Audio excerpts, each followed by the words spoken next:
பேரறிஞர் பெருந்தகை அண்ணாவுடைய பிறந்த நாள் நிகழ்ச்சி சீரோடும் சிறப்போடும் எழுச்சியோடும் தூத்துக்குடி மாநகரத்தில் இன்றைக்கு நடைபெற்றுக் கொண்டிருக்கிறது. குறிப்பாக பேரறிஞர் அண்ணா அவர்கள் மாற்றான் தோட்டத்து மல்லிகைக்கும் மனமுண்டு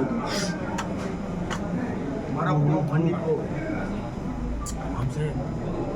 அவருடைய பொன்னெழுத்துக்களால் குறிக்கப்பட வேண்டிய வார்த்தைகளை இன்று நினைவூட்ட விரும்புகிறேன்.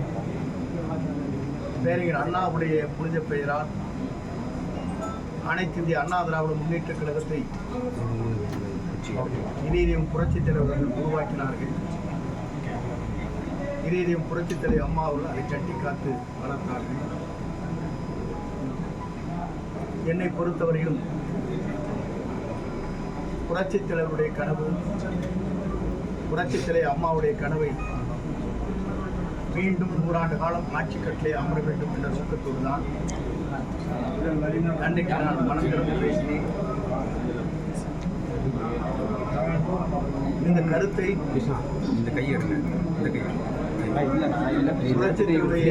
உண்மை விசுவாசிகள், புரட்சித் தலைவர் அம்மாவுடைய விசுவாசிகள்